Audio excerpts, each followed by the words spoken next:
Imagine being invited to a party only to be suffocated in roses. This sounds like a fantasy, however, the sad reality is that this happened in ancient Rome. However, this is just brushing the surface, as ancient Rome was a failure. Even though the ancient Romans did everything they could to prevent collapse by having strict laws and even stricter punishments, the Romans' great kingdom suffered from a lot of issues. Number 1. Slow communication. This was an issue because ancient Rome didn't have cell phones at the time, so they couldn't communicate by social media. Instead, they had to rely on inconsistent messengers. No hate to the delivery person, but oh my gosh, why is my package delayed again? On top of that, ancient Rome was huge. Like huge. It spread from England to northern Africa. However, that doesn't make it not a failure because it still had number 2, bad leadership. You know, leadership is bad when people are suffocating in flowers. Not to mention, the emperors made it legal for toddlers to mine. Seriously, now all of the 4-year-olds are watching YouTube videos on iPads, but back in my day, they were doing unpaid labor and getting crushed into a smoothie by caves collapsing. On top of that, some of the toddlers were put in charge of the throne. Imagine a 4-year-old with the attention span of a fish in charge of an empire. Well, hey, at least the Romans didn't have... Oh no, they do have it.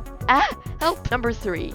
Disease. Ancient Romans had lots of disease. For example, the Antonine Plague, which is also known as the measles, killed over 2,000 Romans per day. This illness killed 10,950,000 Romans in its 15-year lifespan. Quote, that is a lot of people, end quote, probably said someone who documented these deaths. This shows that ancient Rome was a failure. In 476 CE, the Germanic tribes invaded the Romans and took over. Ancient Rome couldn't defend these tribes because they were previously weakened by slow communications, bad leadership, and disease, so they created a smaller, more manageable chunk of land, also known as the Eastern Roman Empire, which survived until 1453 CE. However, even though all of these things led to collapse, ancient Rome still invented one thing that is important to us to this very day: toilets. Oh my gosh, toilets are the best thing ever. I love toilets. If it weren't for toilets, I would have to go poop in the ground over there. The ancient Romans invented aqueducts, which transported water and lead. Yum. They also invented sewers, which are like McDonald's but for bodily waste. So yeah, I guess Romans did create some cool things, but they're still failures. They could wave their swords at me, and honestly, all I do is just laugh at them. However, what would make me shrink in fear is if artificial intelligence learned how to use weapons. So go click here to find out why AI is so scary.